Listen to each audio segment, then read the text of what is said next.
Hi everyone, Dr. Burns here with our first lesson in Chapter 9, Chemical Reactions in Aqueous Solutions. In this lesson, we will be covering general properties of aqueous solutions as well as precipitation reactions. A solution is a homogeneous mixture of two or more substances. The substance present in the largest amount, in terms of moles, is referred to as the solvent. The other substance presents are called the solutes. There can be one or more substance that would be considered a solute. So a solute is whatever is dissolved in the solvent.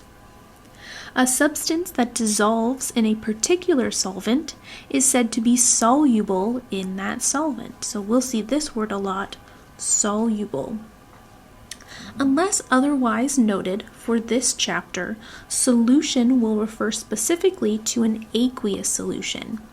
We defined an aqueous solution in our previous chapter as one that is dissolved in water. Therefore, our main solvent for the remainder of this course is going to be water.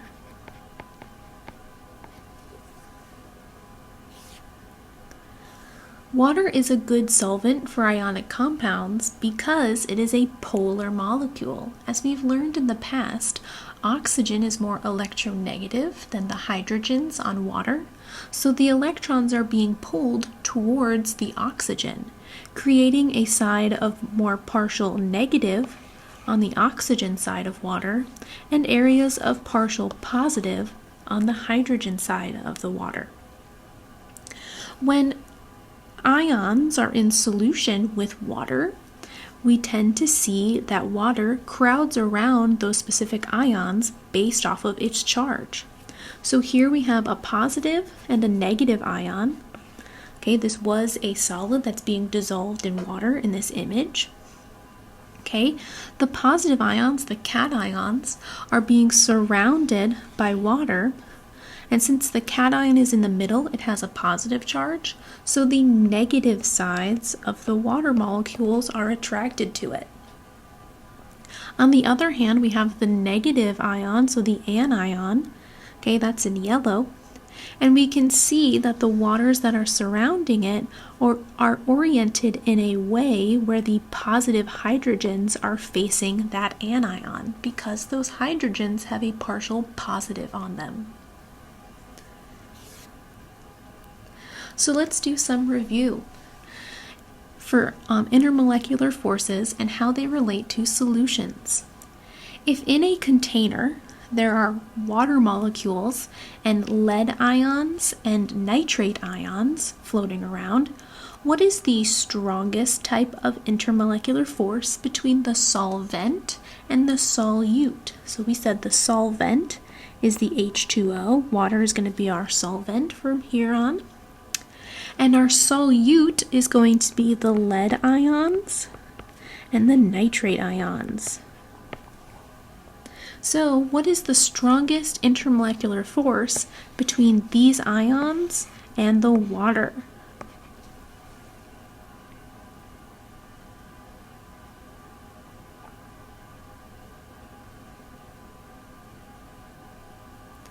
It's not going to be hydrogen bonding because there's no hydrogen on our ions. If we were looking only at water with water, then yes, it would be hydrogen bonding. It's not going to be dipole-dipole interactions because that would have to be between two polar covalent molecules. Since only water is our polar covalent molecule and our other solutes are ions, we would not have dipole-dipole.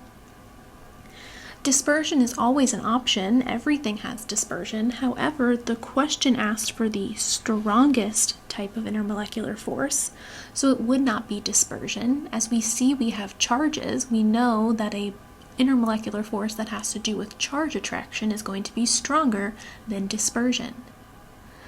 that leaves us with our final option of ion dipole. Ion dipole is the interaction between a cation or an anion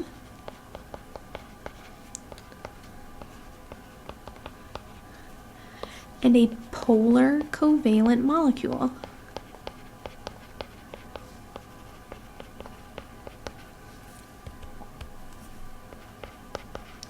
So our polar covalent molecule in this example is H2O, our cation is lead ion, and our anion is NO3, nitrate ion.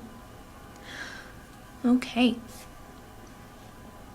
so we can define these solutions where we have something dissolved in water, and we can call those electrolytes. So an electrolyte is a substance that dissolves in water to yield a solution that conducts electricity. An electrolyte undergoes dissociation and breaks apart into its constituent ions. We also call dissociation dissolution, which means dissolve.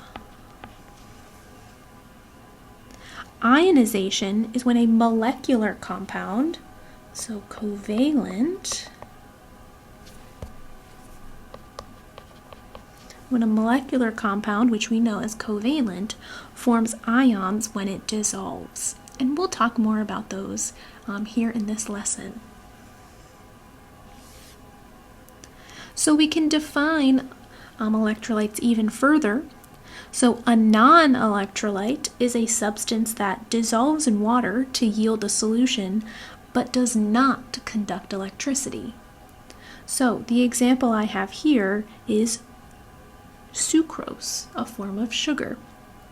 We know that sugars dissolve in water, but when they're dissolved in water, they do not separate. Okay, this is, I can't draw it perfectly, but it's a long carbon chain, has lots of carbon bonds with some hydrogens on there. There's oxygens along the way, I don't know exactly where they are. But when they're dissolved in water, those bonds are staying intact because we're not breaking the bonds when we're dissolving something in water. Okay, so a non-electrolyte is typically going to be a covalent compound.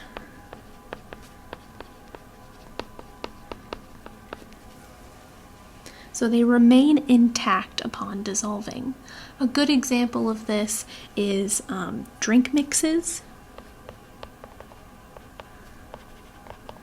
Like powdered drink mixes that we put into water. They contain sugar and a bunch of other things. When they dissolve, the sugar and all those other covalent compounds that are in that mixture are dissolving into the water but are staying intact and are remaining as their compound. We're not breaking their bonds. Okay, so let's define electrolytes even further. An electrolyte that dissolves completely in water is known as a strong electrolyte. What do we mean by dissociates completely? Well, we have the example here of sodium chloride, also known as table salt. When we put salt into water, it's going to dissociate completely into its individual ions. So we have sodium ions floating around and chloride ions floating around, similar to this image here. I don't have any sodium chloride molecules floating around in solution. They are all their separate individual ions because the ions would rather be in closer contact with the water than to stay with their other ion. So any ionic compound that is soluble in water is considered a strong electrolyte. We also have two specific types of compounds that are also considered strong electrolytes. First are strong acids, and these are going to be covalent compounds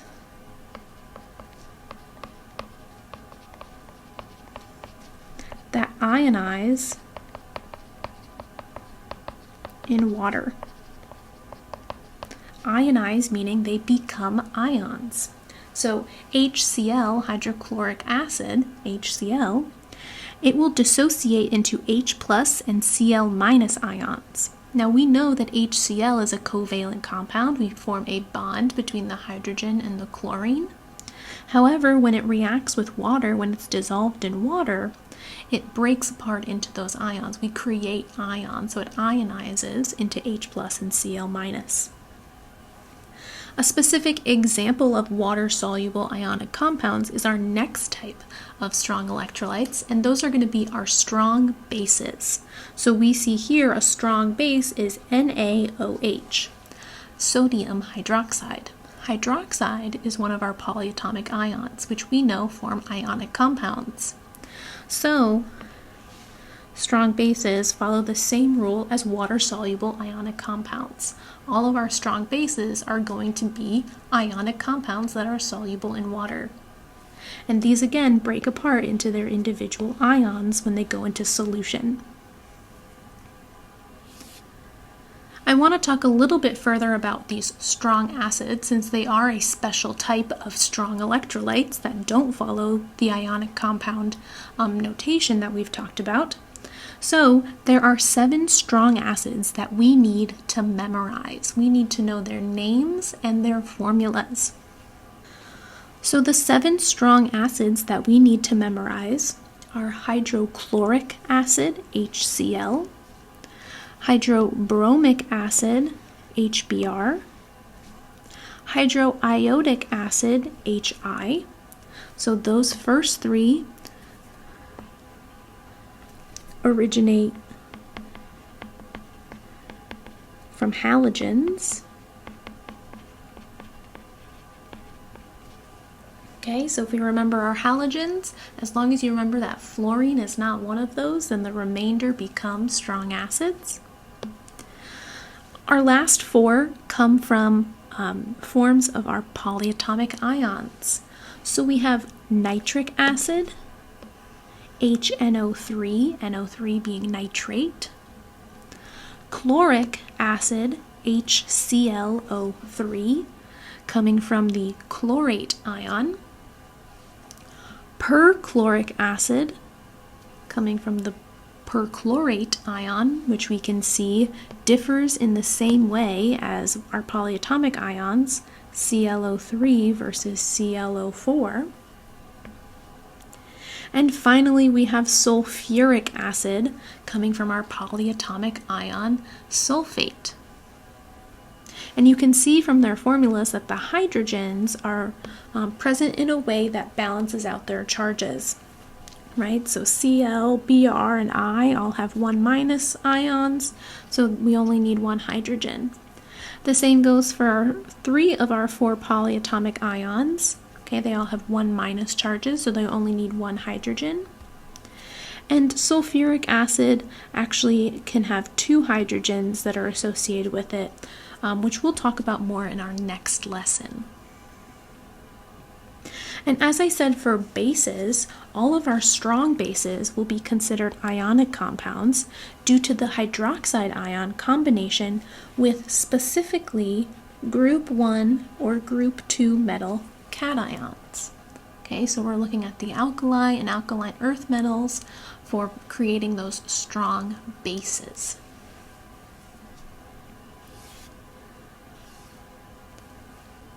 Another type of electrolyte is not a strong electrolyte, but instead a weak electrolyte.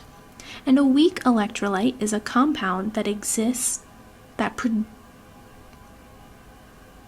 produces ions upon dissolving, but exists in solution predominantly as its molecules that are not ionized. So when we have a weak electrolyte, if we were to look into their solution like we have here on our image, we would see mainly these compounds as their molecules, but there would be the presence of just a few ions in solution.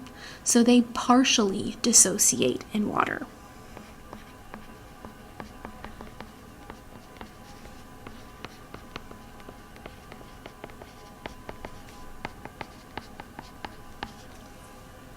So We only have two types of weak electrolytes that we'll define as of right now and as we'll use in general chemistry.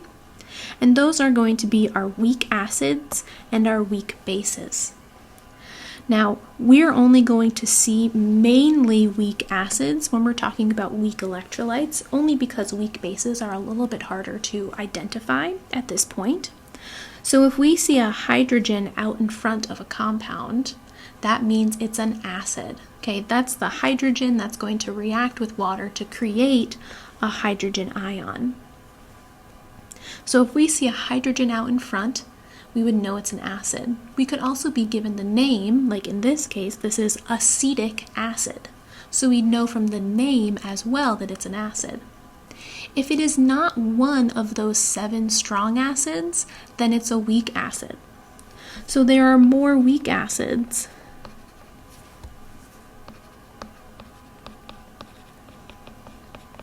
than strong. Okay, so we only have 7 strong acids. If the name has acid in it and it's not one of those 7 strong acids, then it's a weak acid. For weak bases, it's a little bit harder to identify, and that's something that we talk more about in a future lesson, as well as go deeper into in general chemistry too. So for right now, we'll just say if it's identified as a weak base, then it's a weak electrolyte, but for right now, we don't have a way of identifying weak bases. Now, in our previous examples here for our weak acids and our weak bases, there was something different about our balanced chemical equations, and that's that the arrow was not our typical arrow. We usually see an arrow like this, but now we see this double-sided arrow. The double arrow denotes a reaction that occurs in both directions.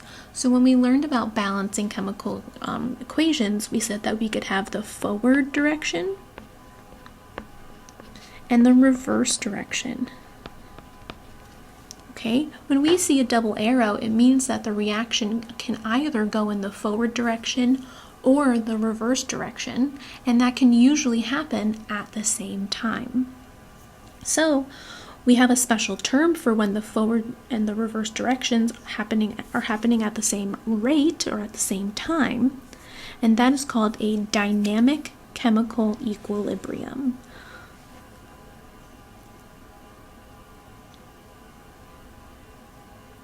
Again, this is something that you'll explore further if you're moving on to general chemistry 2, and it is very specific to strong or to weak acids and bases, which we are not going to cover so much in this semester of general chemistry, that is in general chemistry 2.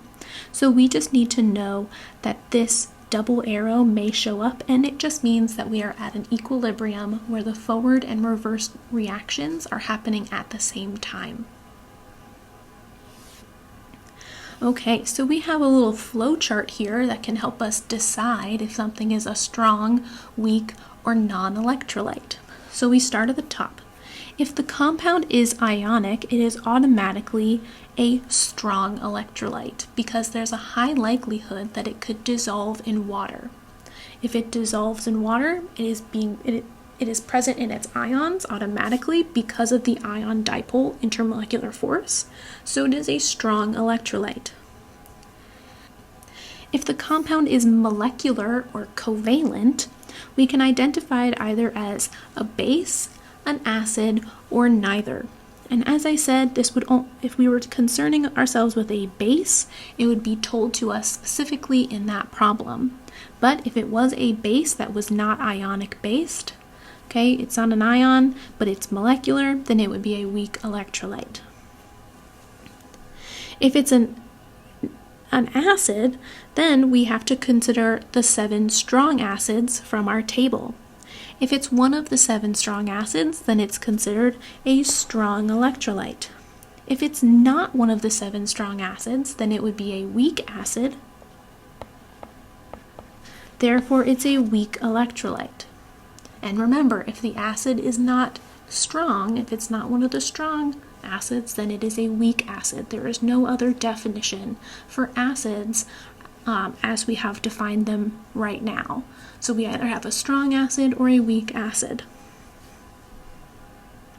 If it's neither an acid or a base, then it would be a non-electrolyte. And that example was sugars, carbon-containing compounds, things that just have carbon and hydrogen and oxygens, okay, that have bonds that don't break when they go into solution.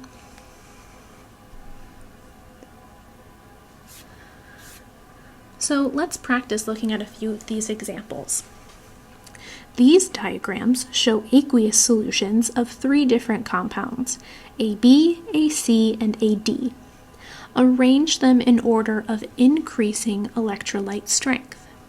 So we want to go from weakest electrolyte to strongest electrolyte. Okay, so our definition of strong electrolyte is usually the easiest one to start with, because we would expect for it to be a strong electrolyte, we would have our individual ions in solution, and there would be no compound left over in solution.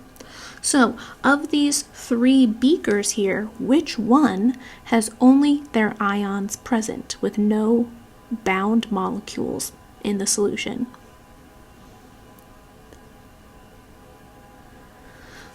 Well, A has a few bound molecules, as does C. But B, we see all of our individual ions and no bound compound left. So this would be a strong electrolyte because it's fully dissociated in water. So the strongest electrolyte is B. We now have to look at our other 2 examples and determine which one is weaker than the other.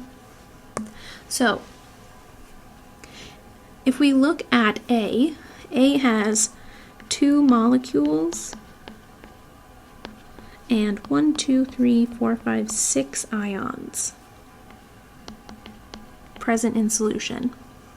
For C, we have 1, 2, 3, 4 molecules and 1, 2 ions. So we could say that A dissociated more than C because more of those molecules turned into ions. More of those molecules dissociated into ions. Because we still have molecules present, it's still considered a weak electrolyte, but it's stronger than C, which still has more of its compound as molecules rather than ions. So this one dissociated more than C, meaning it is stronger in terms of electrolytes than C. So C is our weakest because it has mainly molecules in solution. A is in the middle because it has some molecules, some ions in solution. And B is our strongest because it fully dissociated in solution. Let's look at another one. The aqueous solutions of 3 compounds are shown in the diagrams. Identify each compound as a non-electrolyte, a weak electrolyte, or a strong electrolyte.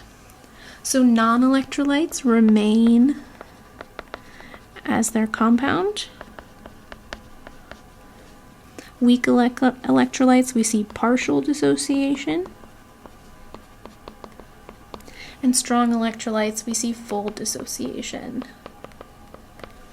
So, which one of these remained as a compound in this image? I would say that B, all of its molecules remained intact in the solution. So B would be our non-electrolyte. We had no dissociation of the molecules in solution. Which one of these has both ions and bound compounds in solution? and that we can define as our weak electrolyte.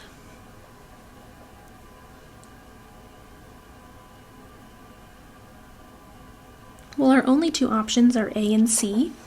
C has a combination of bound molecules as well as two ions. So we see partial dissociation of that compound into its ions, but not full dissociation. So this would be considered a weak electrolyte. That leaves us with A. Is it a strong electrolyte? Well, I don't see any bound compounds in solution. I see full dissociation into individual ions. None of these are bound together, so this would be considered a strong electrolyte.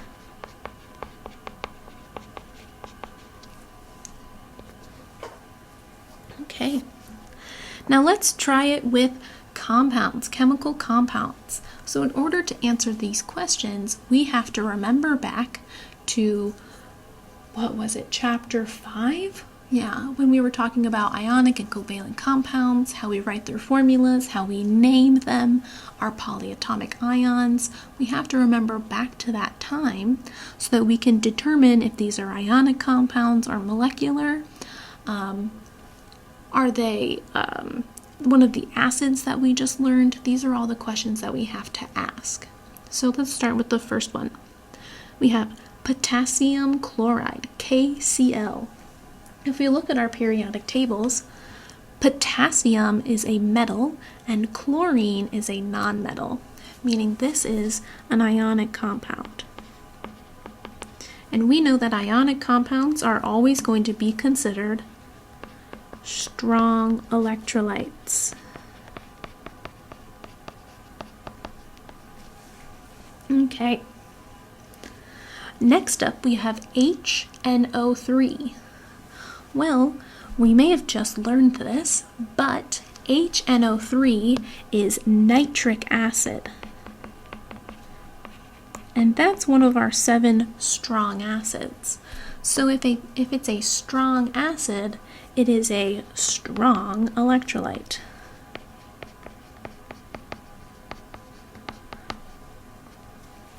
Okay.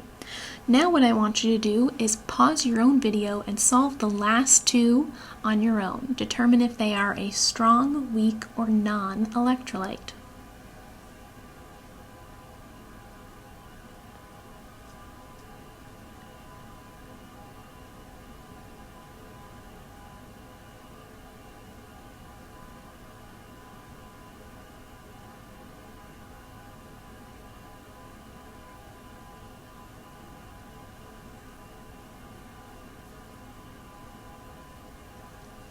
Barium nitrate has a polyatomic ion in it, and we know that if it has a polyatomic ion, it's an ionic compound. We also know that because barium is a metal, and nitrogen and oxygen are nonmetals. So, because it's an ionic compound, that means it's a strong electrolyte. And finally, we have NaOH, sodium hydroxide. And if we remember back, we said that our bases, our strong bases specifically, have an OH, a hydroxide ion, attached to a group 1 or group 2 metal cation. Sodium is in group 1, and it's attached to the hydroxide, meaning this is a strong base. If it's a strong base, it's a strong electrolyte. So a lot of strong electrolytes here. Let's do some more practice. This one comes from your ALEKS homework. Classify each chemical compound listed in the table below as either ionic, molecular, or an acid, or a base. Okay, so let's go through and do ionic versus molecular first, since we already know how to do that. That's a review for us. Our first example is NaOH. That's a metal and a polyatomic ion, meaning it is automatically ionic. HClO3, those are all nonmetals. If it's made up of nonmetals, it is molecular. We then have HCl. Again, those are all nonmetals in that compound. If it's nonmetals, it's molecular. And finally, we have MgCl2. Magnesium is a metal, chlorine is a nonmetal, meaning this is an ionic compound. Now we have to define these as an acid or a base. Well, we know specifically for our bases, if it's a group 1 or 2 metal that's attached to a hydroxide ion, then it's a base. Well, NaOH is a group 1 ion, and it has a hydroxide, so it's an ionic compound that's also considered a base. We then have HClO3, and we know if we have an H out in front, it's probably an acid, and HClO3 is one of our strong acids. That's chloric acid. So this is an acid, and we'll write there so we can remember our naming. Chloric acid. And we then have HCl, which again is one of our new strong acids, hydrochloric acid, because 3 of our 4 main halogens form strong acids. So HCl is also an acid. This is hydrochloric acid. And finally, we have MgCl2. This was an ionic compound, but because it does not have an OH or an H, it can neither be an acid or a base, so it's just defined as an ionic compound. Okay. So we're going to expand our definitions when it comes to solubility or something being soluble in water by talking about a specific type of chemical reaction called precipitation reactions. So, an insoluble product that separates from a solution is called a precipitate. Okay, this means that we formed a solid from 2 solutions.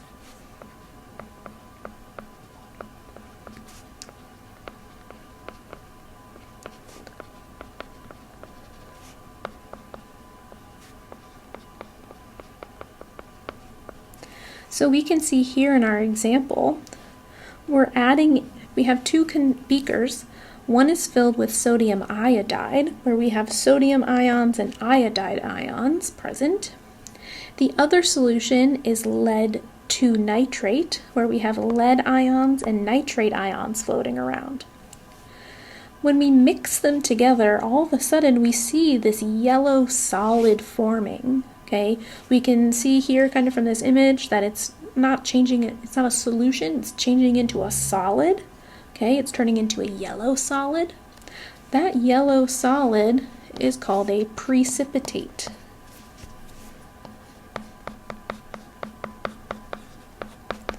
Which I sometimes define as PPT, just to not have to write precipitate so many times. So PPT is precipitate. So what's happening is that 2 of these ions, specifically the lead and the iodide ions, are attracted to each other, and they're forming a new compound. So they form a new compound, which is a solid. So these 2 ions come together in that solution and form that solid that we refer to as a precipitate. The other ions, so the sodium and the nitrate ions, are just remaining as ions, which is why we still see that clear solution around the precipitate. And when it settles, we have, again, a clear solution and a solid at the bottom. So we can see that all that lead and iodide formed solid that's settling at the bottom because solids are heavier. And then in our solution, we still have some nitrate ions and some sodium ions floating around because they went unreacted. So these are just reactions of these electrolyte solutions. So a chemical reaction in which a precipitate forms is called a precipitation reaction. So we've literally formed a solid from two solutions that didn't have solids in them. It is the definition of chemistry magic. How did that solid form? It's because of those ions. And we're going to learn through precipitation reactions the specific rules on which compounds prefer to form solids and which ones don't. So we have some solubility guidelines that we have to follow. Solubility is specifically defined as the maximum amount of solute that will dissolve in a given quantity of solvent at a specific temperature. Okay, so it's the limit at which the solution or the solvent can't accept any more solute. Okay, if I were to add any more, there would just be solid at the very bottom of my container. There's only so much sugar we can add to water, or there's only so much salt we can add to water until it can't hold any more of those ions or those compounds. So we have these solubility guidelines that tell us commonly soluble compounds and commonly insoluble compounds. So if something is soluble, it dissolves in water.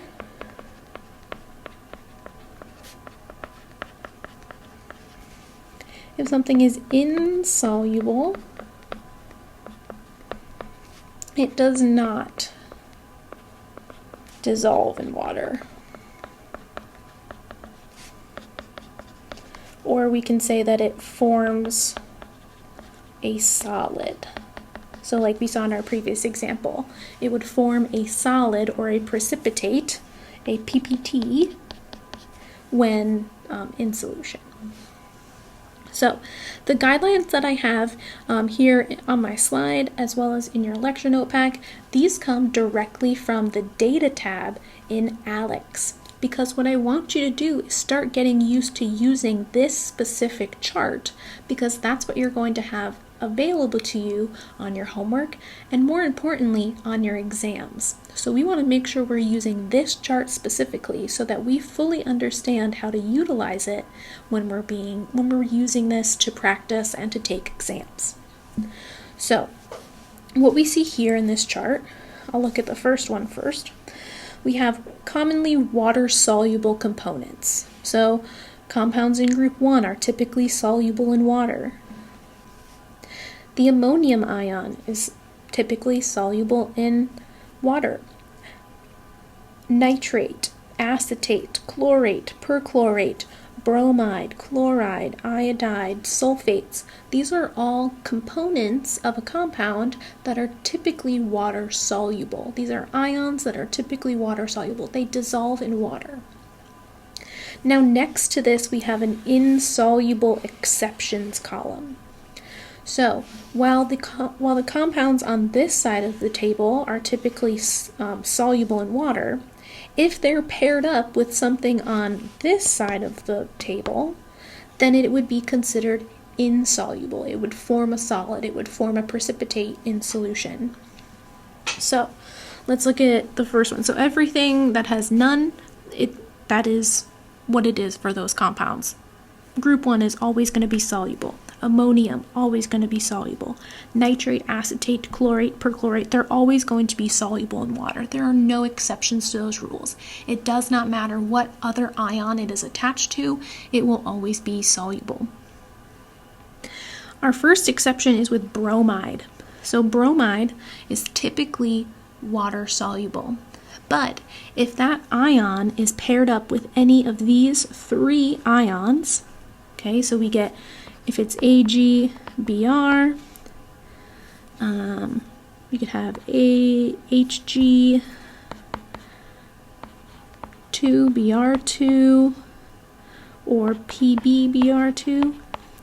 These would all be considered water insoluble, so they would form precipitates.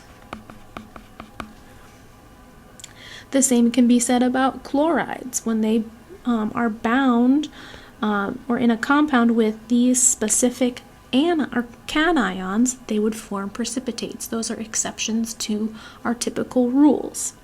So when we're looking at determining if something is soluble or insoluble, we look to our first column here, and then we determine if it's any of the exceptions. The same applies to our second table, except now we have ones that are typically insoluble. So carbonates, chromates, fluorides, hydroxides, phosphates, sulfides, those ions are typically water insoluble, so they form precipitates.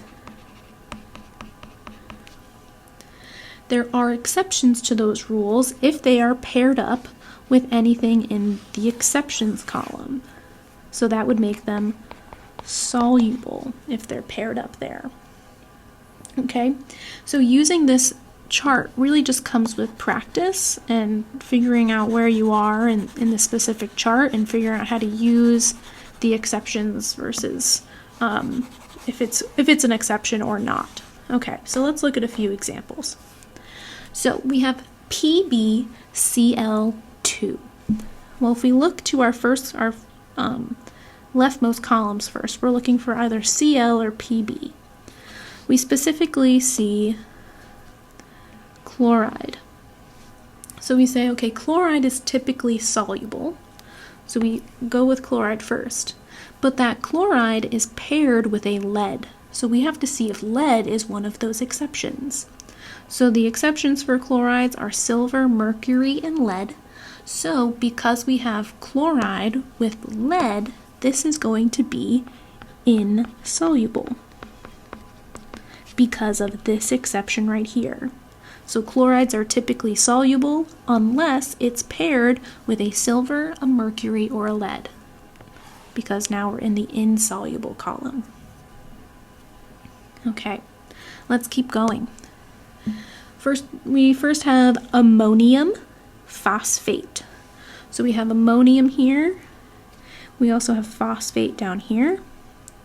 So phosphate is typically insoluble unless it's with group 1 or ammonium.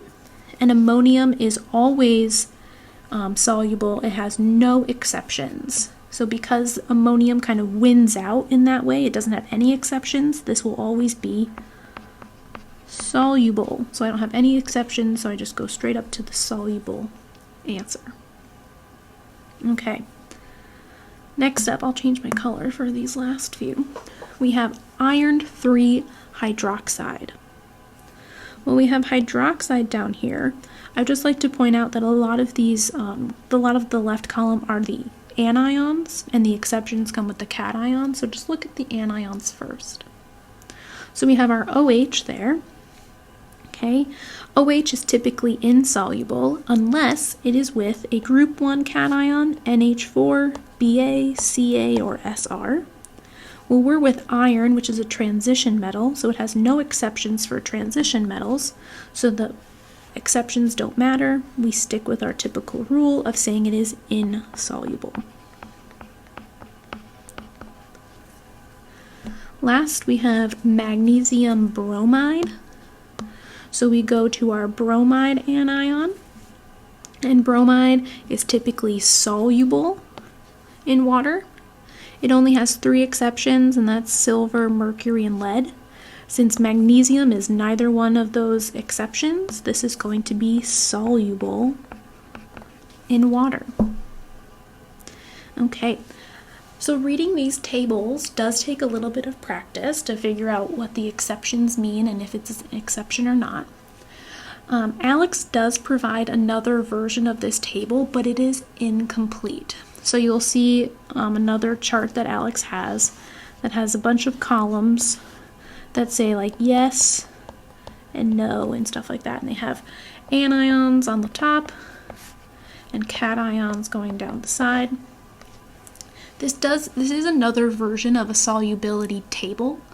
If you're in the lab for this course as well, we utilize another version of the solubility table. This is another way to visualize this chart here. However, I don't provide that chart to you on your tests. I only provide you with these with this table here. The Alex chart with the yes and no, it's not complete. It does not have all of our polyatomic ions on it, so it's less reliable. So I would honestly just get used to using this table specifically, because this has all of the ions, all of their exceptions, and everything you would need to know about solubility in one chart. It's not like you'd have to go between two. So please get used to using this chart specifically. Okay, let's do more practice, because using these charts comes with a lot of practice. So which of the following are water soluble? Okay, let's get our highlighters out. We're going to start with blue. So first we have AgCl, so we have chlorine. We're going to go to our chloride ion. Chloride is typically water soluble. However, it has some exceptions, and that's Ag, Hg, and Pb. Since I have Ag with a chloride here, this would be insoluble. Right, I am in my exception, so there's my exception there, therefore I lead to an insoluble. Next up, I have barium hydroxide. Okay, so I have hydroxide. Hydroxide is typically insoluble. It has some exceptions, group 1, NH4, Ba, Ca, and Sr. I'm paired up with a Ba here, leading me to here. Okay, so I'm in my exceptions. So this would be soluble. I'm in a soluble exception. Okay, next up, we have CaCO3. So we have our carbonate is our ion. Carbonate is here. Typically, carbonates are insoluble unless it's with group 1 or NH4. Calcium is not group 1, so it does not fall into an exception, so we stay with our regular rule of insoluble.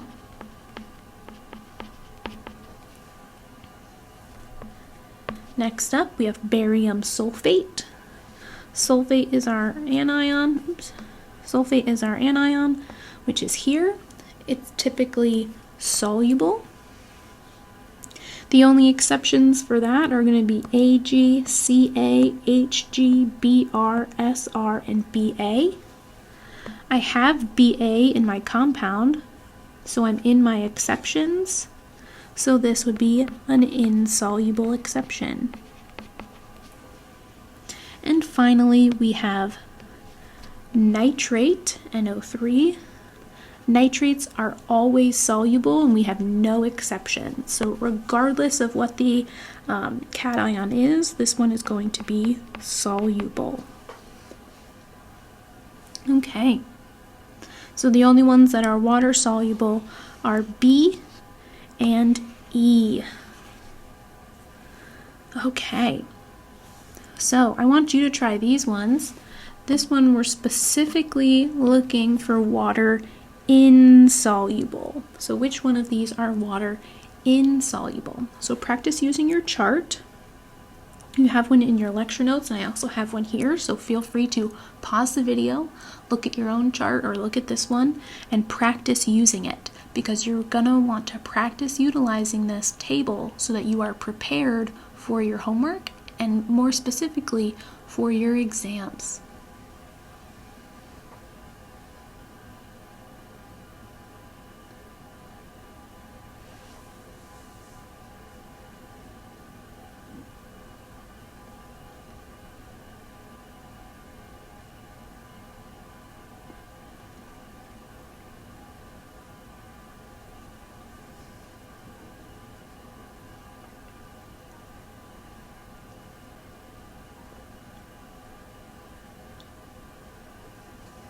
Okay, our first example has NO3 as its anion, and we know that nitrates are always soluble. So it doesn't matter what the cation is. If it's nitrate, it's soluble. The same can go for lithium nitrate. It's also soluble. Next up, we have calcium phosphate. So we have phosphate here. It's typically insoluble. The only exceptions are group 1 elements and NH4. Since calcium is not group 1 and is not NH4, this one is going to be insoluble. We do not fall into our exceptions. Next up, we have NH4 and SO4. So NH4 is water soluble with no exceptions. SO4 is also water soluble, and NH4 is not one of its exceptions, so this one is soluble. And finally, we have lead 2 chloride. So chlorides are typically soluble. It has 3 exceptions of silver, mercury, and lead. Since we have lead here, we fall into our insoluble exceptions. We are insoluble there. Okay. Let's do one from your ALEKS homework. This one is specifically talking about things that are dissolved in water and what the primary species or the major species present in water are going to be. So we have to think about if they're ionic, molecular, are they soluble in water or not. So what we want to do here is write out the major species, and it says that we can begin each list with the chemical formula for water because water is going to be the main species, one of the main species in all of these. So we can just write H2O in all of them because we're dissolving them all in water. So the next thing we're going to want to do is determine, well, is it ionic or is it molecular? Because it's molecular, we already know that it's not going to separate into any ions, so it's going to remain as its molecular self in solution. So potassium nitrate, that's an ionic compound, so we'll come back to that one. Fructose, that has a special name and it's made up of carbon, hydrogen, and oxygen. So that's all molecular because they're all nonmetals. And finally we have copper 2 chloride, which is also ionic. So fructose, the only other major species present in that solution, is going to be C6H12O6. Because that's a non-electrolyte, it's not going to change its molecular structure at all when it dissolves in water. It's going to stay as its molecule in water. Okay, so for our ionic compounds, we have to determine if they are soluble in water. Okay, if they're soluble in water, then they would exist as their individual ions in solution. So we have potassium nitrate. Well, we know from our previous examples that nitrate is always soluble in water. So this is water soluble, so it would separate into its K plus and NO3 minus ions in solution. Next up we have copper chloride. Let's go back to our chart. Look at chloride. Chloride is water soluble, and copper is not one of its exceptions. So copper 2 chloride is water soluble as well. So it would exist in solution as copper 2 plus and Cl minus in solution. Remember, because this is an ionic compound, to write it as its individual ions, I have 2 chlorines, which we know have -1 charges, therefore copper has to have a 2 plus charge on it to balance out those 2 chlorines. So that's why we write those ions as copper 2 plus and Cl minus. Okay, so when we mix solutions together and form a precipitate, we can write balanced chemical equations because a chemical reaction is occurring in the formation of that precipitate. So solubility and precipitation reactions have very specific chemical equations. And we can break those down into 3 different types of chemical equations. The first one is a molecular equation. In a molecular equation, compounds are represented by chemical formulas as though they exist in solution as molecules or formula units. Now we know that if they're ionic and soluble in water, they are not actually existing as those molecules, but it's a nice way to show what the reaction is happening. So Reactions in which cations in two ionic compounds exchange anions are called metathesis or double replacement reactions. So we typically call this double replacement because we're replacing two portions of this reaction. So let's look at the example I have here on the screen. So we have sodium sulfate and barium hydroxide react to form sodium hydroxide and barium sulfate. So we can see that all we did in this reaction is switch those anions, right? We said that we have anions in solution. We have Na plus, SO4 2 minus, Ba plus, OH minus, plus 2, sorry. So when they're in solution, they are going to switch their anions. So they exchange their anions. So because it's happening between two species, we call this a double replacement reaction.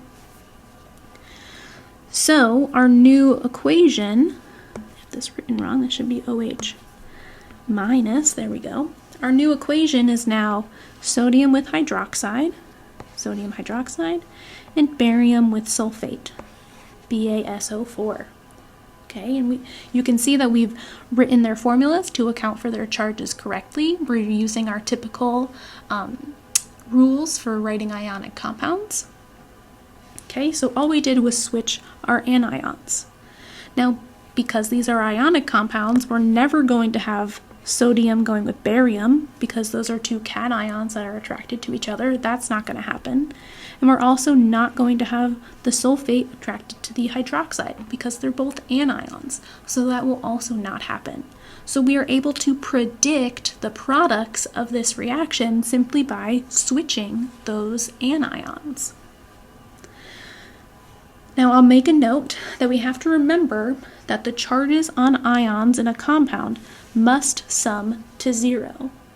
So make sure that you have written correct formulas for the products. So when we're writing out our products and switching our anions, that you've written out the correct formulas for the products and that each of the equations you have written is balanced. And we'll talk about balancing here in a second.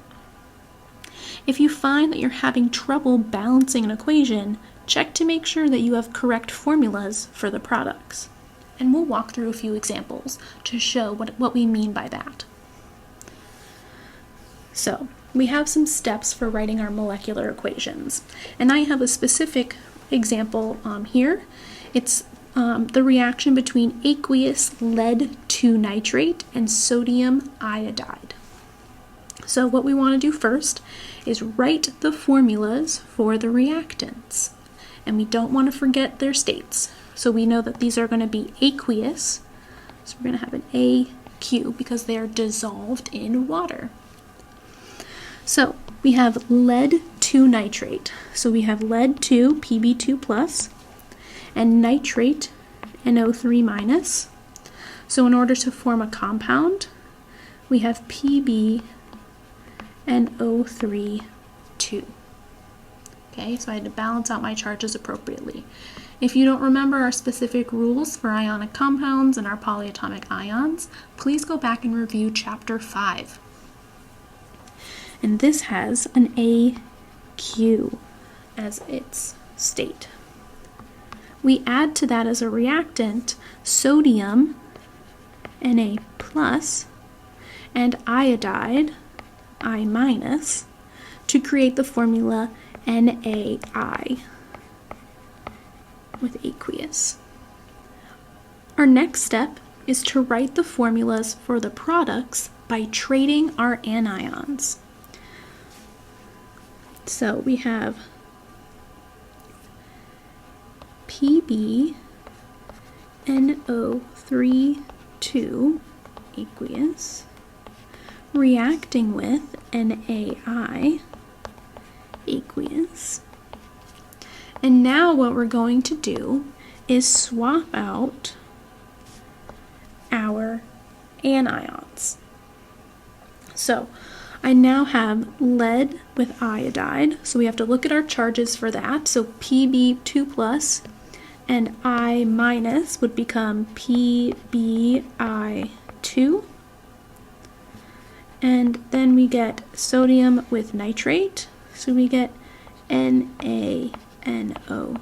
So I'm still following my rules for ionic compounds, making sure that my formulas of my products are properly balanced to account for the charges. Okay, so now we want to balance the equation. We're going to use our rule of keeping our polyatomic ions together in these when we're balancing these. So we have Pb, NO3, Na, and I. So we have Pb, we have 1, nitrate we have 2, sodium we have 1, iodine we have 1. Then we have lead on our product side, we have 1, we have 2 iodides, we have 1 sodium, and 1 nitrate. So we can start from either iodide or nitrate, it doesn't really matter. Let's put a 2 in front of our sodium nitrate. That balances out our nitrate, it misbalances our sodium. So now, we have lead balanced, nitrate balanced. Now let's go to our reactant side and try to balance our sodium and our iodide, which are in the same molecule. So if we put a 2 in front of sodium and iodide, that balances them out. Okay, so once we have the balanced equation, we have one more step to do, and that's to predict if a precipitate is going to form from this reaction. From our two products, is a precipitate going to form? So let's take a second and let me rewrite our balanced equation. So we have PbNO3 2, which is aqueous, with 2 sodium iodides, also aqueous, react to form PbI2 plus 2 sodium nitrates. So we need to determine what our states of matter are going to be on PbI2 and sodium nitrate. Okay, so what we're going to do is take both of those products and determine if they are water soluble or water insoluble. So we have lead iodide. So iodide is here. It's typically soluble in water unless it's with silver, copper, mercury, or lead. So because we have lead iodide, we fall into our insoluble exception. So if this is insoluble, the reaction forms a solid. So we put a solid notation as our state of matter because we formed a solid. The lead iodide is present in the reaction vessel as a solid rather than as its ions in solution. We can next look at sodium nitrate. We know nitrate is always soluble, and as is sodium. Okay, so we have two soluble components in there. So sodium nitrate is not going to form a solid, so this gets the AQ notation because it is remaining as its ions in solution. Okay, I'm going to copy this because we're going to need this for later. Okay, so let's continue to practice this. The main thing that we have to practice with these types of problems is swapping our products, or swapping our anions to form our products, balancing the equations appropriately, and then determining what our solid and what our aqueous products are going to be, if any. Because if you get that part wrong, then the rest of what we're going to do is not going to be useful. So here we have silver nitrate and sodium sulfate. So what we're going to do is we're going to swap our anions. So if we look at our ions in solution, we have silver plus, NO3 minus, sodium plus, and SO4 2 minus. So when I put silver with sulfate, I'm going to get Ag2SO4 because of the 2 charge and the 1 plus charge. We have to account for that in those. And then for sodium and nitrate, they have equal but opposite charges, so I just need NaNO3. Okay, we can balance these now.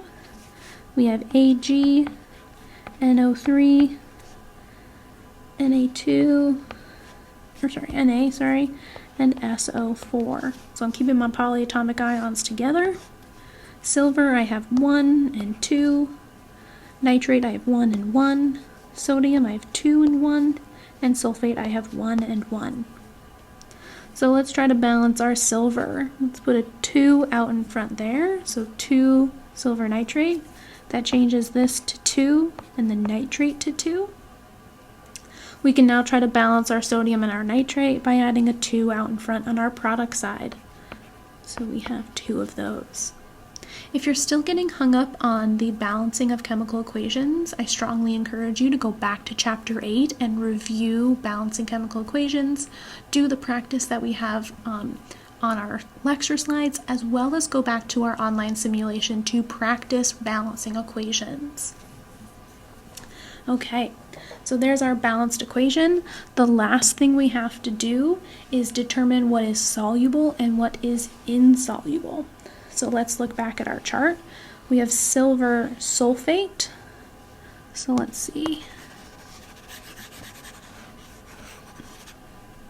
Silver sulfate. So we have sulfates here. So it's typically soluble, but we have silver as one of our exceptions. So we're into our exceptions, so this would be a solid. It's water insoluble. It prefers to be in solution as a solid rather than its ions. And then we have NaNO3, which was our example before. NO3 and Na are both water soluble. So that's going to be AQ. So our precipitate in this reaction is going to be silver sulfate. Okay, let's try the next one. Okay, we have ammonium carbonate and calcium chloride. So we are going to swap our anions here. And we are going to have, let's see, we have NH4 plus, CO3 2 minus, Ca 2 plus, and Cl minus. Remember, all of those charges come either from the periodic table or from the polyatomic ion charge itself. So when I do ammonium with chloride, that's going to be NH, oops, that should have a 4 on it, NH4Cl, they're in equal but opposite charges, plus CaCO3, equal but opposite charges as well. Okay, next up is to balance. So we have NH4, we have CO3, we have Ca, and we have Cl. So I have 2 NH4s, 1 CO3, 1 Ca, 2 Cls, 1 NH4, 1 Cl, 1 carbonate, 1 calcium. So I have to balance that ammonium and that chlorine. I think all I need is a 2 here to balance that out. That's our balanced equation. So our next thing is to determine what is going to be our solid and what is not. So we have NH4 and Cl. NH4 is water soluble, as is Cl. So that's going to get an AQ to show that it is going to remain as its ions in solution. Then we have CaCO3. Let's see, carbonate is over here. Carbonate is typically insoluble in water. The only exceptions are group 1 and NH4. Well, calcium is not in group 1, it's in group 2, and it's no longer paired with NH4, so that would make this water insoluble. So that would get the solid notation for its state. So by mixing those two solutions of ammonium carbonate and calcium chloride, we would get a precipitate that forms, and that precipitate would be calcium carbonate. Okay, so our next step to our solubility equations and our precipitation reactions is writing the ionic equations. So in an ionic equation, compounds that exist completely or predominantly as ions in solution are represented as those ions. So here we have our example from previous, where we had sodium sulfate and barium hydroxide, but instead of showing those aqueous compounds as one unit, we're separating them into their individual ions and properly accounting for their charges as well as any balancing that was needed. We do this on both the products and the reactant side, and anything that is a solid is going to remain as a solid. We can also have it where it remains as a liquid if water is actually what's being formed. There are some cases where water does form as a product of that reaction, and that would remain as H2O. So only anything that has AQ, so we're looking for these AQs here. What did I think? I had a highlighter. Anything with AQ we would represent as its individual ions. So let's continue with our previous example. Let's see, let me paste what we had before. So there was our example of lead nitrate and sodium iodide. So here's our balanced equation. We said that lead iodide is going to form our solid. So our ionic equation for this would be all three of these compounds we would represent as their individual ions in the reaction. So I'm going to get up nice and close to write nice and small because we have to account for balancing the individual ion and their charge as well as their specific state. So let's start off. We have lead nitrate. That's going to break up into lead ions, Pb2+. The lead ions are aqueous in solution. We then have nitrate, NO3-, that's also aqueous. Because there's a 2 subscript on that NO3, I'm going to bring that up as a stoichiometric coefficient. Okay, I can't write this as parentheses 2. I can't write that. I have to use the 2 as a stoichiometric balancing factor. Next up, we have NaI, sodium iodide. We're still going to use that 2. It's going to apply to the sodium ions and the iodide ions as well. So we're going to have 2 Na plus AQ and 2 I minus ions AQ. So that's our reactant side of our ionic equation.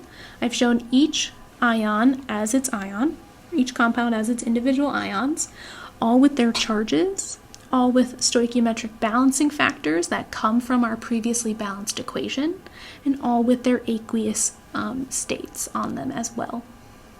These are all required when you have to write these equations out on your homework and your exams, balancing charges and states. So now we move to our product side. PbI2, lead 2 iodide, is a solid. So in the ionic equation, it remains as a solid because the ionic equation only shows the pieces that are ions in the solutions. So lead iodide is not going to be its ions in solution. It's going to remain as a solid. So we keep that one as is. We then have sodium nitrate. So again, the 2 goes to the sodium and to the nitrate.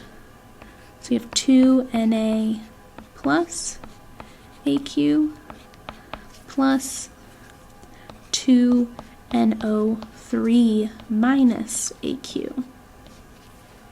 Okay, that is our completed ionic equation for this example. You'll see that it is still balanced. Okay, I have 1 lead, 2 nitrate, 2 sodium, 2 iodide, and 2 iodide. Okay, some of them may be in different forms, such as the lead and the iodide, but it ends up working out. Okay, our charges are all balanced and everything like that. So it doesn't matter what order you show them in on either side. Okay, if you decided to put the ions first and the lead 2 iodide last, that's totally fine. As long as they're on the right side of the arrow, you're good. So some tips that I have for writing these ionic equations. The first one is the obvious one, to keep our polyatomic ions together because they are in solution as those ions. Okay? And the next is to use your subscripts and your stoichiometric factors to balance. So we did that twice. We said that this 2 should come down as a stoichiometric factor, and the stoichiometric factors that we use to balance can be applied to those individual ions. Okay, so our ionic equation also has to be balanced. All of the equations that we're writing have to be balanced. Let's continue with our other 2 examples that we had from our previous molecular equations. So give me 1 second, I'm going to rewrite those equations and then we can write the ionic equations from that. I've written out our balanced molecular equations from our previous examples for both of these problems. So now we can utilize these to write our ionic equations for both of them. So let's go in. So we're going to write anything that has an AQ on it as its individual ions and using those subscripts and those stoichiometric factors to balance. So our first example, we have 2 silver plus AQ plus 2 NO3 minus AQ. So that 2 gets applied here and there. Next up, we have 2 sodium plus AQ. So my 2 from sodium came up here, okay? Plus SO4, 2 minus AQ. So that's my reactant side. Everything is represented as an ion. Our reactants are always going to be all ions. We're never going to start with a precipitate. And on our product side, we have 2 Na plus. That 2 is going to the Na as well as to NO3.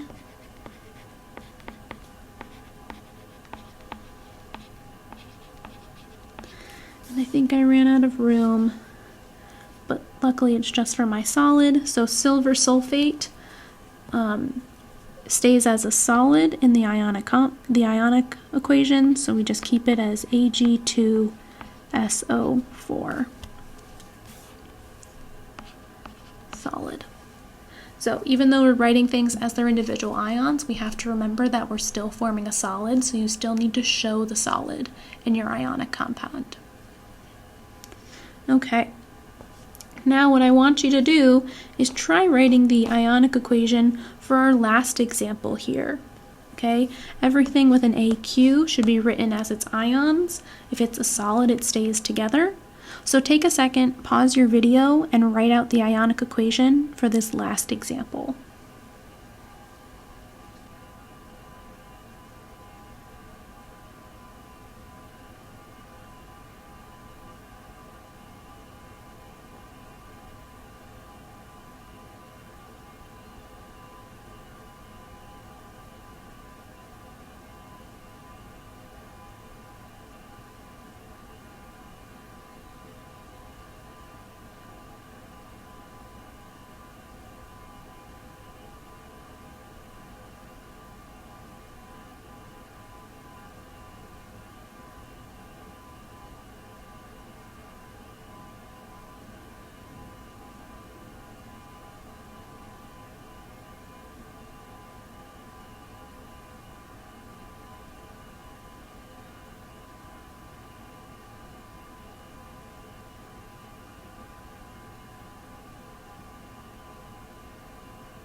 Let's jump into our ionic equation for our last example here.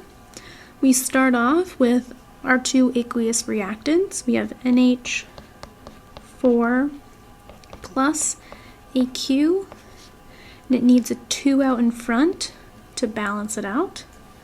We add to that CO3 2 minus with an AQ. So that's our first reactant.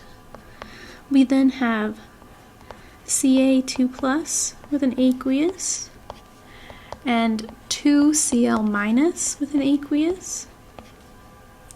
We then go to our product side where we have CaCO3 remaining as a solid. And then we have 2 NH4 pluses AQ plus 2 Cl minuses AQ. And we can see that this is still balanced. I have 2 Cls, 2 Cls, 2 NH4s, 2 NH4s, 1 Ca, 1 Ca, 1 CO3, 1 CO3. So we are completely balanced. And that is our ionic equation for our last example. Now we're going to use these ionic equations in one additional step. So we're going to use them to make our net ionic equations. An equation that includes only the species that are actually involved in the reaction is called the net ionic equation. So we only show the ions that form the products. So ions that appear on both sides of the equation are called spectator ions. So in our example of sodium sulfate and barium hydroxide, we formed barium sulfate, barium sulfate. The sodium ions and the hydroxide ions did not participate in that reaction. The only ions that participated in that reaction were the barium and the sulfate. So you can think of this like a math equation. If you had the same variable on both sides of your equal sign, it would cancel out. The same thing can apply to ions. Because they are the same on either side of the equation or of the arrow, think of the arrow like the equal sign, they can cancel out. Those are your spectator ions. Like in a football game, the spectators are on the sidelines cheering you on, but they're not actually playing in the game. The pieces that are playing in the game are the ones that are forming the precipitate. So we write our net ionic equation that shows only the ions that participate in the formation of the solid. So our net ionic equations always have the same setup where we have ions on one side and solid on the other. Okay? So let's write the net ionic equation for our example from previous. Here is our net ionic equation from our previous example of lead nitrate and sodium iodide reacting to create lead iodide and sodium nitrate. So we have to look at what ions are the same on both sides. Well, we have nitrate and nitrate that are the same, and sodium that are the same, so we can cancel those out. Whatever is forming your aqueous product is going to be your spectator ions.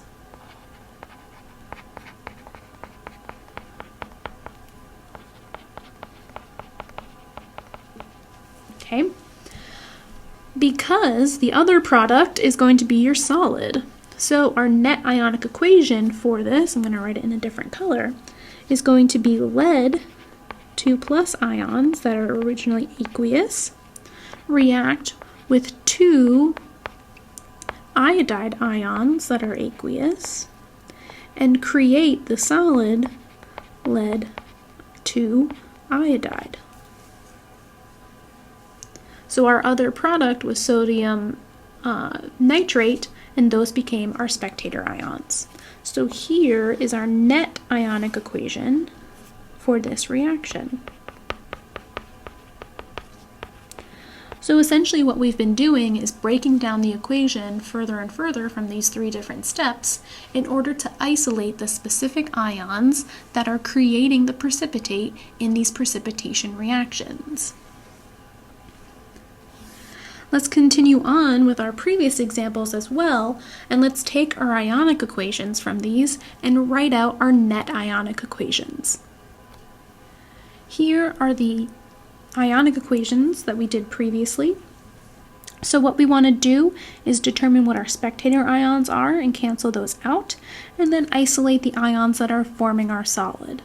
So our solid in our first one is silver sulfate, so that means sulfate and silver are participating in that, and we can see that sodium and nitrate are the same on either side of the arrow, so they get canceled out. So our net ionic equation is 2Ag plus, originally aqueous, plus SO4, 2 minus, originally aqueous, combined to create Ag2SO4, which is now a solid. And we can see from this net ionic equation that it is balanced because we know that we needed 2 silver ions to mix with 1 sulfate ion to have a net neutral charge on that product. So for our last example here, what I want you to do is determine what the spectator ions are, cancel them out, and then write the net ionic equation for the formation of the precipitate in our last equation here.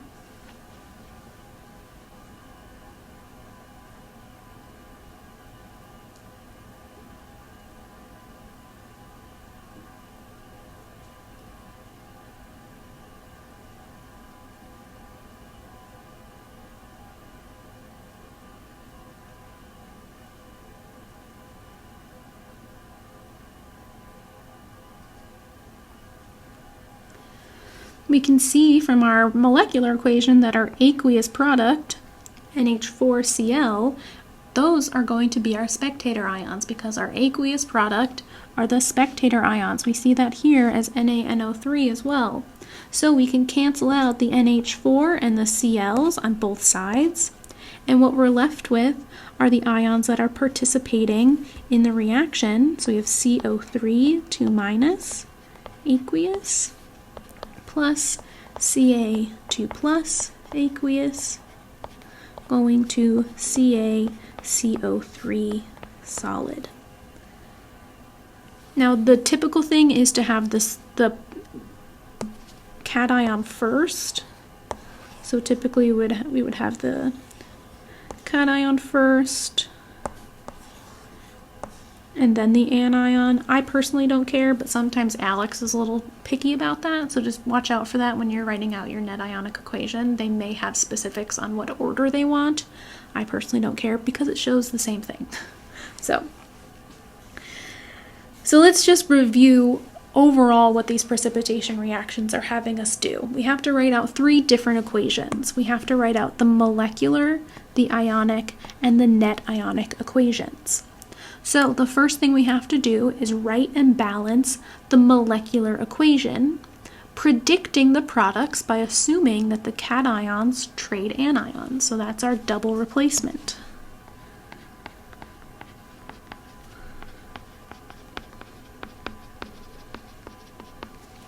Okay. Once we've traded those, we have to remember to balance it and predict the products. And what isn't written here is to predict our precipitate. That's the big part of this. If we're talking about precipitation reactions, we better see if a precipitate forms. We then want to write out the ionic equation by separating your strong electrolytes, so that's anything with an AQ, into their constituent ions. So separate anything with an AQ into its individual ions. And here we're going to keep our solid together. So if we formed a precipitate, it gets a solid notation because it is now a solid in solution. So we keep that solid together. It's no longer its individual ions. Once we have that, we want to write the net ionic equation by identifying and canceling our spectator ions, which is going to be whatever our aqueous product is.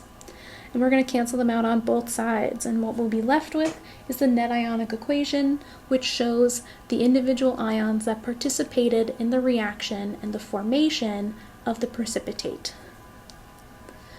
In the event that both reactants and products are all strong electrolytes and all the ions in solution are spectator ions, then there would be no net ionic equation and no reaction would take place. So we would show the ionic equation, the ions would be on the same on both sides, they would all cancel out, and you have no net ionic equation. So we have a few examples of something like that here in a second. Okay, so let's keep practicing. The best way to learn this is to practice, practice, practice. In our first example, we're mixing sodium nitrate and copper sulfate together. So the first thing we want to do is write out our balanced molecular equation and determine if a precipitate is likely to form. So we take NaNO3, which is aqueous. We react it with copper sulfate, copper 2 sulfate, CuSO4, which is also aqueous. And we are going to form our products. So we're going to take our anions and we're going to switch them. So what does that look like? Well, we have Na plus, NO3 minus, Cu2 plus, SO4 2 minus. I'm taking sodium and it's going with sulfate, and copper is going with nitrate. So we end up with Na2SO4 plus CuNO3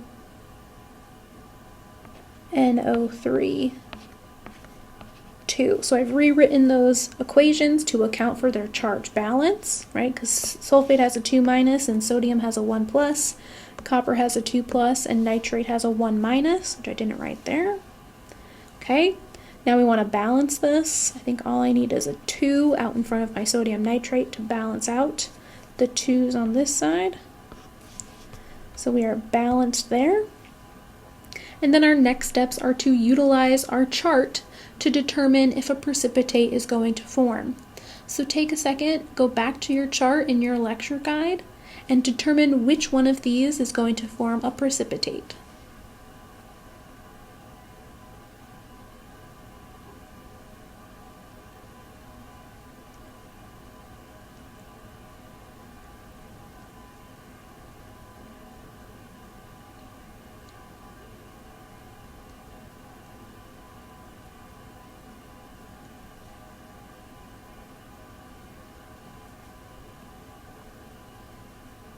The rules dictate that sodium, group 1 ions, and sulfate all are soluble in water, so this would get an AQ notation.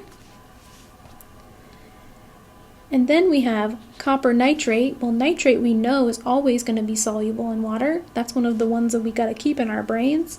Okay, it doesn't have any exceptions, so this will also be aqueous. So no precipitate is going to form.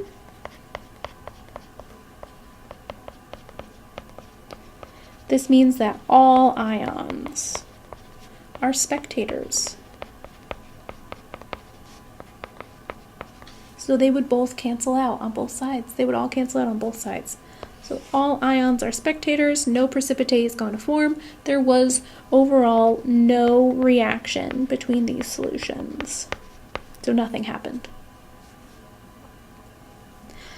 Our next example is barium chloride mixing with potassium sulfate.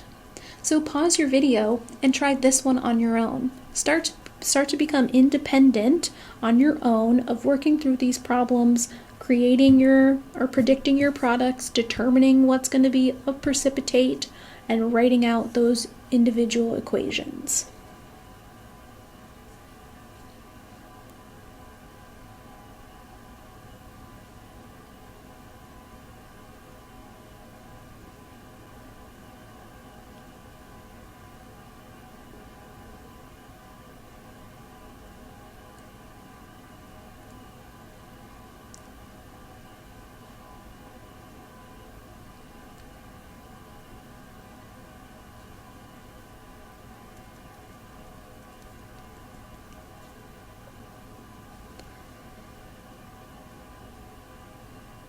A reaction between barium chloride and potassium sulfate creates barium sulfate and potassium chloride. If forming those products is not what you had and you have your ratios incorrect, just remember to think of what the charges are from both of these reactants and make sure you're writing the formulas correctly. We can balance this equation.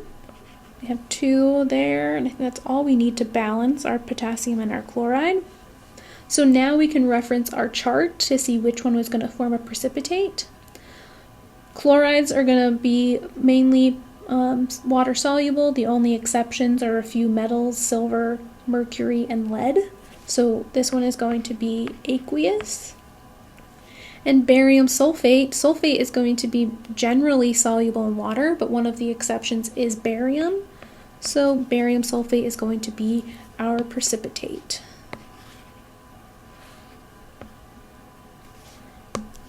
Okay, so our next step is to write the ionic equation. So we're going to write everything with an AQ, which I forgot an AQ here, there we go. Write everything with an AQ as its individual ions, making sure to balance.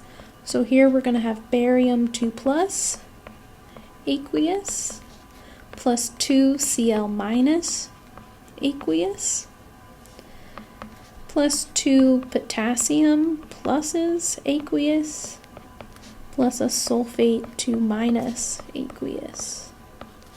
That creates barium sulfate. We keep that together because it's our solid, plus 2 potassiums and 2 chlorines. Okay, that is our ionic equation.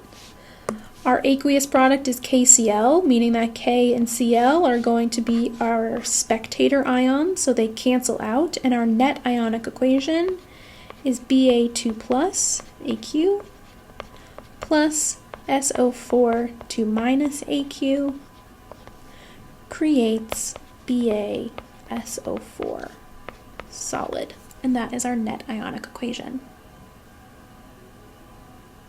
Let's try one more. So let's mix iron chloride, iron 3 chloride, and lithium hydroxide and determine if a precipitate forms, and if so, writing out the ionic and net ionic equations for that reaction. So try this one on your own as well.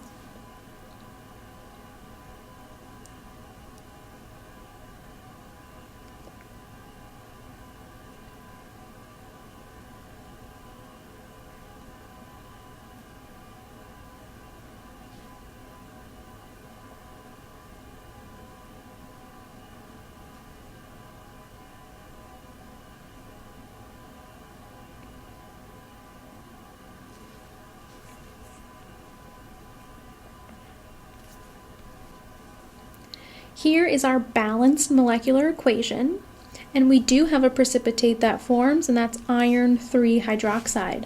Hydroxides are typically insoluble in water, and iron is not an exception to that rule, so we have iron 3 hydroxide as our precipitate. Our net ionic equation, I should say, is going to look like iron 3+ plus 3Cl- plus 3 Li plus 3 OH-. And that creates iron hydroxide, which we keep together because it's the solid, plus 3 Li plus 3 Cl-. And we know from our aqueous product that lithium and chloride are going to be our spectator ions, so our net ionic equation is going to be iron 3+ AQ plus 3 OH- AQ goes to iron hydroxide solid.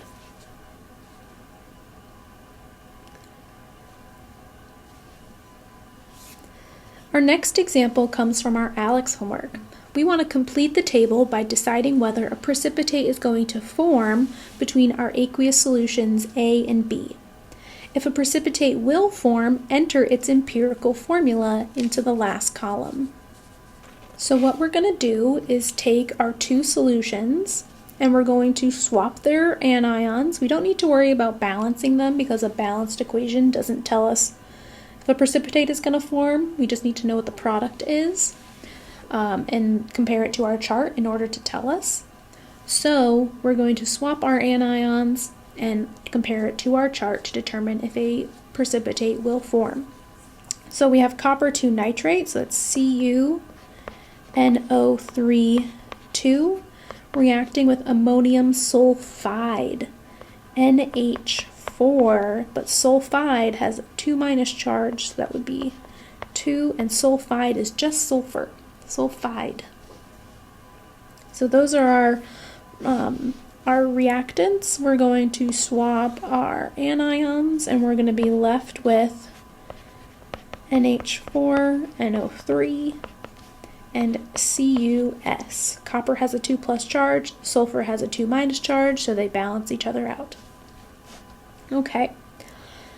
We know that ammonium and nitrate are always going to be water soluble. We've seen many examples of that in our lesson today, so this is going to get an AQ. We then need to reference our chart about sulfide.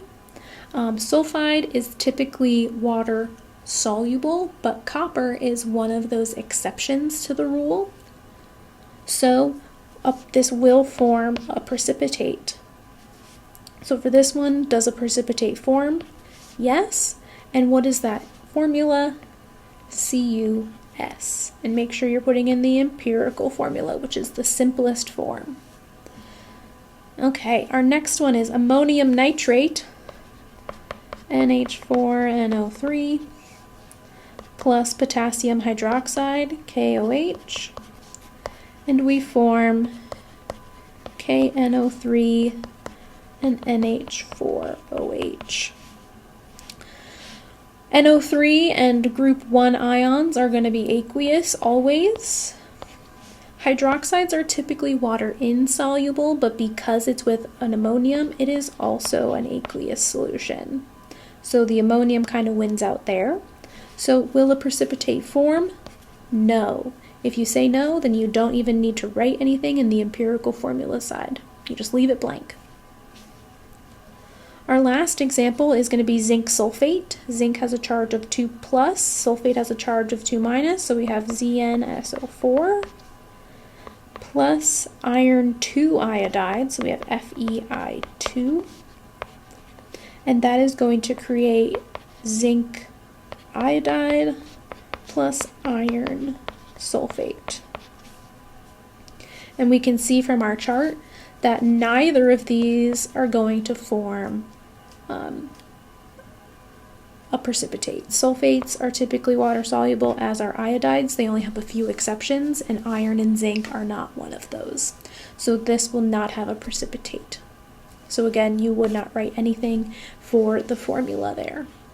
So only one of our examples here formed a precipitate, and that was copper sulfide. Our last example is also from our ALEKS homework, and it's asking us for the following chemical reaction. It takes place in aqueous solution. Write the net ionic equation for this reaction. Now you could sit here and write out the ionic equation, find what the spectator ions are, and then cancel them out, and then find the net ionic equation. But there is a shortcut that you can take. Because you know the net ionic equation is going to be made up of the ions that form the solid, since we're given the balanced equation already, all we have to do is say, okay, here's what my product is going to be of my net ionic equation.